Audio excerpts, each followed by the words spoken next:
Hi, I'm EyeOnAiman, and welcome back to one of my auto repair videos. In today's video, I'm going to show you how to remove the VTC strainer for 2003 to 2007 Honda Accord. So, what we're removing today is this little piece right here.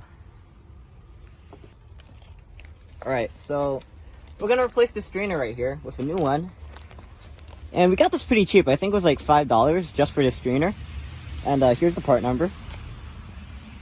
So, let me give you the basic rundown of what we're going to do. First off, we're going to take off the serpentine belt by using a tensioner. So for that, you're probably going to need a tensioner tool or a regular 14 wrench. After you take off the serpentine belt, what we're going to do is we're going to take off the power steering pump. After that, we're going to get access to whatever mounts the tensioner, which is a triangular piece. And then we're going to remove this triangular mount. And then we should be able to get access to the VTC gasket or strainer. First thing we're going to do is remove the serpentine belt. So like I said earlier, we're going to need to use a tensioner tool like this. And I think it's a number 14 socket. So you just want to put that on the tensioner pulley right there. And then pull towards the front. And if you want to be safe, you can get someone else to take it off for you, but for now, just going to loop it off the side. I mean, it's easy. So, what we did with the serpentine belt was we just pushed it off to the side. So, first off, I apologize. My voice is gonna be stuttering a bit because it is cold, but mainly because of touching the metal parts that are cold. But anyway, for the power steering pump, what we're going to do first is we're going to take off this little tank right here. We're going to pull it out of its, what's it called? This little strip right here, we just pull it upwards and put it off to the side. The next thing we want to do is in order to remove the power steering pump, there are two bolts we need to take out. One right here, you can see we put BB blaster on it, and one down here. Those are number 12, so we already pre-loosened them for this easy transition. So I'm going to use my Milwaukee to take it out.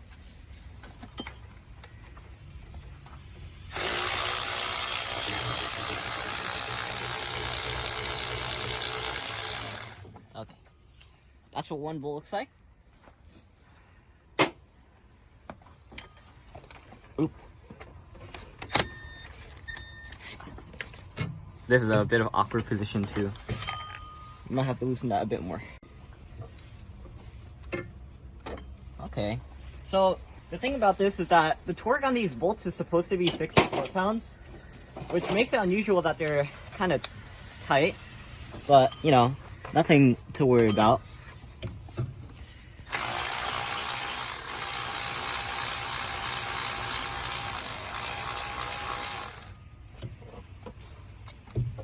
That's what the second bolt looks like.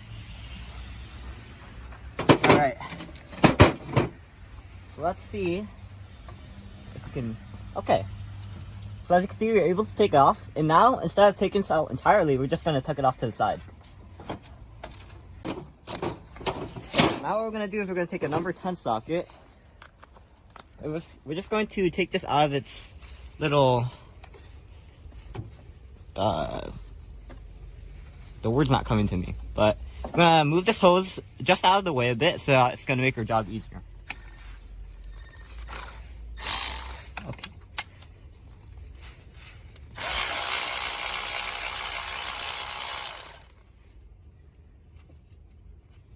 Okay. And hopefully that gives us a bit more room to work. So what we did was we actually moved the power steering pump over to this side. And now what we're going to do is we're going to remove the tensioner mount. So in order to remove this mount, there are two screws, or two bolts. One on the right here, and one that's tucked just down under there. Now, you could remove these bolts without removing the tensioner, but we don't have the right tools for that. So instead, we're going to remove the tensioner in order to get access to that back bolt. So in order to get access to that back bolt right there, we have to remove the tensioner pulley. I think I called it tensioner before, but for sake of terminology, it's the tensioner pulley.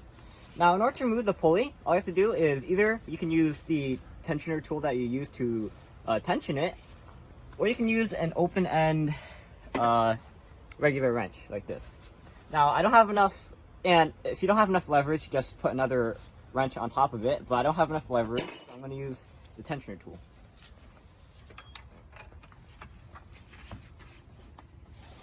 Okay. Oh. That's not good.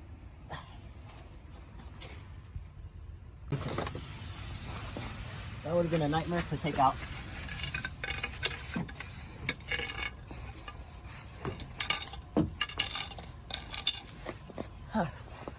I can't believe I made that rookie mistake. Okay, so now we can use a regular ratchet. If I didn't mention it, the name for this type of wrench or for this type of ratchet wrench is a spanner wrench. Okay, so now we're going to take it out. And I'm probably going to have to hold the pulley still while we do that. Oh, I can do that by hand now.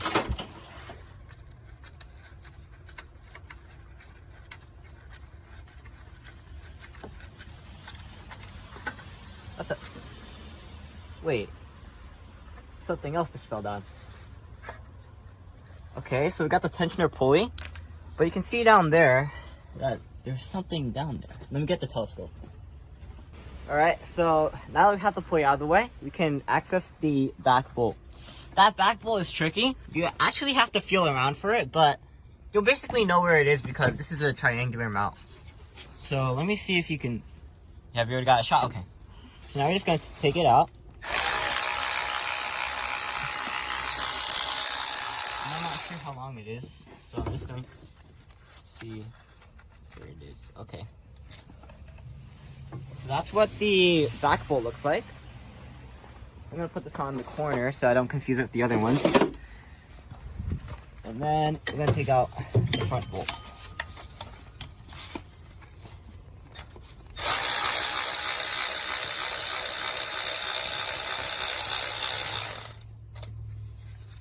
That's what the front bolt looks like. So now we should be able to take out the mount. Alright, so let's see if we're able to take it out.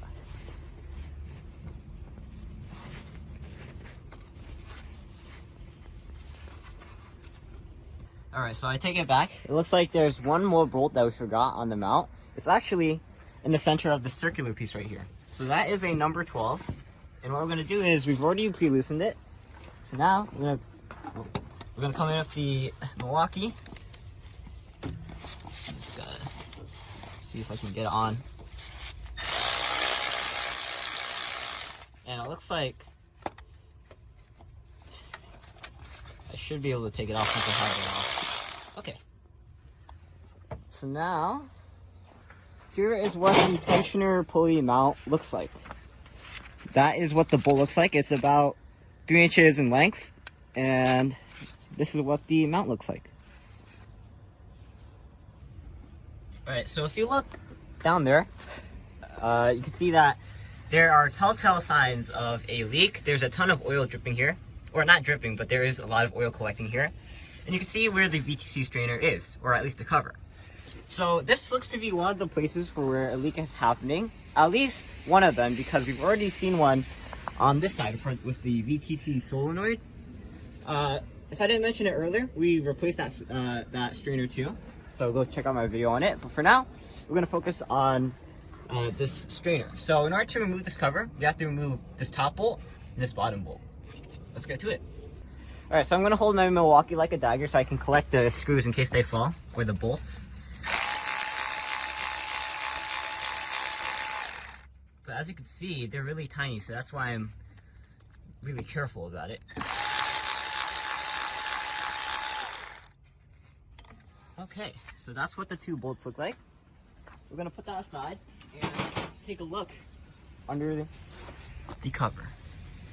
Hopefully the gasket doesn't fall off when we try to do it too. Alright. Oh, oh dear. Look at that. That is, wow. I'm at a loss for words. So here, get a picture of that. First off, if you're not able to get this off, you can always use a screwdriver to pry it out. Or, because it looks like there's no ridges on this, you can try knocking it out. But as you can see, this is just completely terrible as a filter. And it looks like it definitely is a cause of a leak. Alright, so now what we're going to do is we're going to pry this out. Just get under it. This thing is getting completely lost in the oil. And then what we're going to do is going to replace it. So let me just see if I can get a good leverage somewhere. Because this thing is like basically plastic. It's not even rubber anymore. And it doesn't help that it's cold.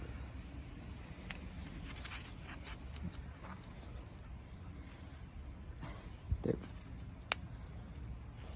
Alright, so it's cold.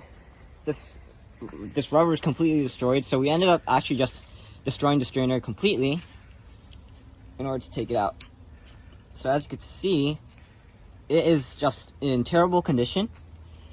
And we can just throw this away. But now what we're going to do is we're going to clean up this cover right here, and probably we're going to put some either carburetor cleaner or some starting fluid, both of which are highly flammable, in order to clean this. But first I'm just going to dig this in here.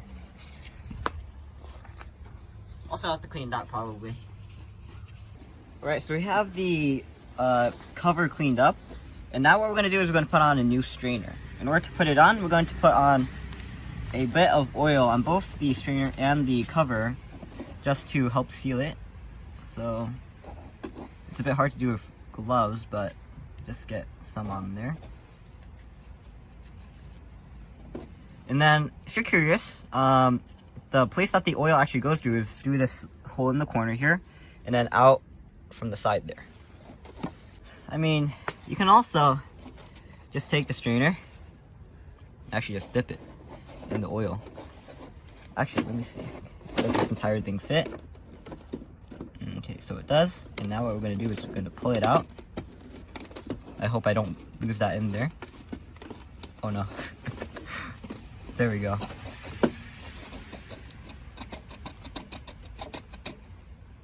Okay, and now you should be able to put it on to the cover. You're gonna push it down and make sure that it's firmly in place. It shouldn't fall out. Alright, so now we're gonna put the strainer back. Just look at the mile of difference between the new one and the old one. So we're just going to snug fit it with the Milwaukee. So let's just put it on. You literally cannot mess up the positioning of this cover. So let's get the bottom one on and now the top one.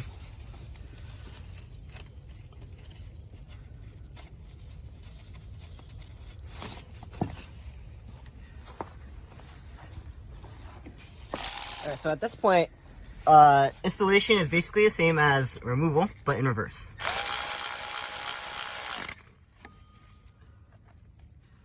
I should also. Alright, so now we have the cover back on. So now we're going to put the tensioner mount back on. When you're putting this back on, keep in mind that there is I'm trying to blow that. There's a nut that goes on the back of the tensioner pulley, where it's supposed to be. Just make sure that you don't lose that, because as you may recall, when we were taking it out, there was a bolt, a nut that fell out, and we didn't know what it did. It goes right here. So we're going to put this back on, and then we're going to align it. So first off, I'm going to use the center bolt right here.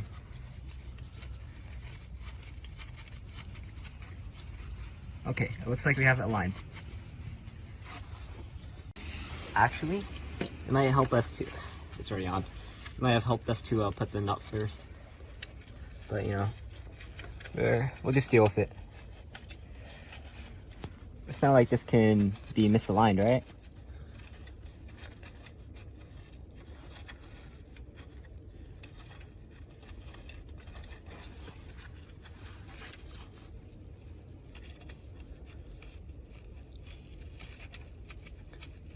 Okay.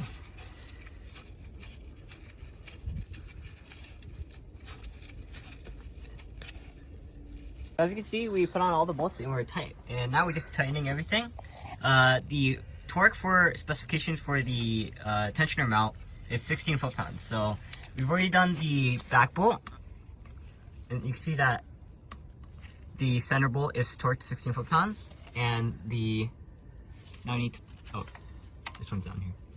And this front bolt is also torqued 16 foot-pounds. So now what we're going to do is we're going to put on the tensioner.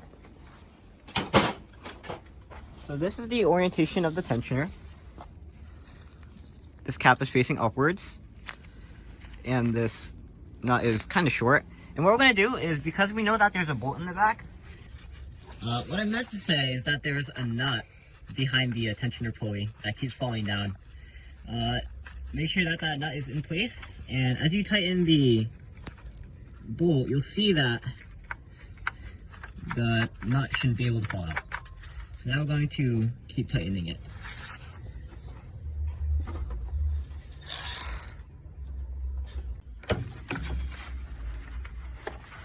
Alright, now the tricky thing about this is now, I don't know if... Okay, I was going to say that I don't know if the nut is going to be able to spin or not, but it looks like we're golden. Alright, so as you saw, our Milwaukee got stuck while we were trying to screw this in. Now, word to the wise, this torque specification is supposed to be 41 foot-pounds for the center bolt right here for the pulley. But when you think about it, because this is the tensioner, when we pull it back to put the serpentine belt back on, it's going to torque itself. So we don't have to worry about it right now. Instead, what we're going to worry about is putting the power steering pump back on. This one is pretty easy. We just realign it. So that means that this screw right here should go to this bolt. I mean, this bolt right here should go to this hole. It's also a powerful lesson, or maybe not powerful, but a powerful lesson on how you should always think about what you're doing before you actually do it. I'm bound to make the same mistake over and over again, though. Okay, so we got that one in. And this one goes on the bottom. Okay. Alright, so hopefully this one doesn't get stuck, but we know that's not going to get stuck.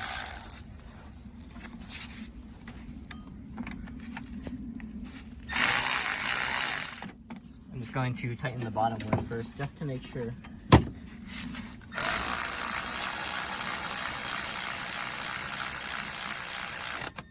Okay, now for the top one.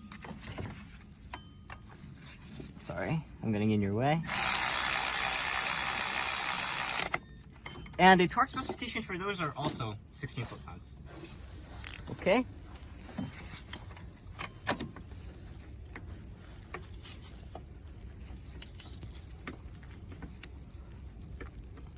Okay, that one's torqued to 16 foot-pounds. This one,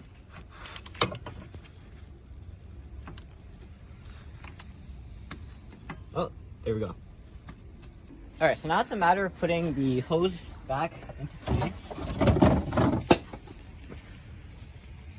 Make sure we don't lose this bolt right here. I'm gonna get my Milwaukee and tighten that. Alright, so this one is probably just a snug fit, especially since it's nothing important. And now, all that's left is to... Alright, so we have the belt put on.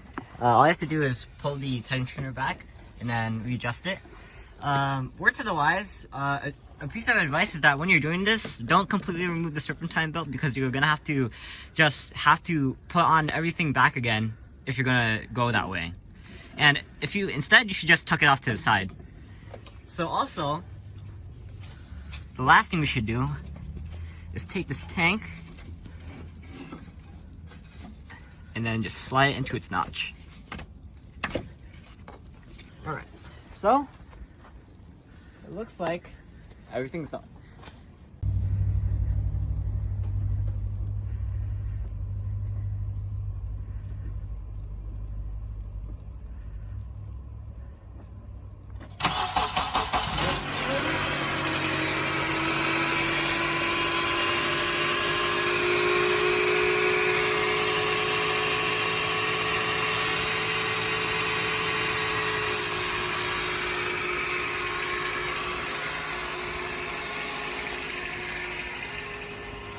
Right, so after testing the engine, after testing the system while the engine is on, it seems that everything is pretty fine. Looks like the serpentine belt is running correctly, so it looks like we set that up correctly. And I can't see it clearly, but I don't think there's any leaks. So I think we're good. So I'm EyeOnAiman, and today I showed you how to remove and replace the VTC gasket and strainer for a 2004, a 2003 to 2007 Honda Accord. In this case, we have a 2004 Honda Accord. Give me a second.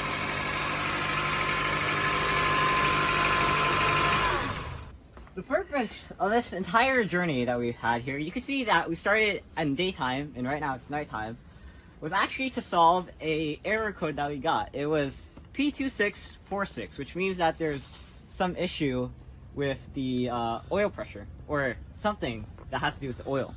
Eventually, we should be able to see that replacing this has solved it, but if we don't, that's going to be a nightmare, which we'll get to later. But we've also done a video, as I said before, on replacing the backside VTC solenoid strainer and gasket, so go check out that video. But for now, I'm EyeOnAiman, and thanks for watching. I'm EyeOnAiman. Please like, rate, comment, subscribe, and look at other videos on EyeOnAiman, especially, like I said before, all the videos I worked on in the Honda Accord, and maybe even the Honda Civic. And I'll see you there. As you can see right now, I'm stumbling over my words because it is cold, and we are the smartest people in the world, so we decided to do this while snowing. But everything's done now, so I think we're okay. So I'll see you then. Signing out. Peace.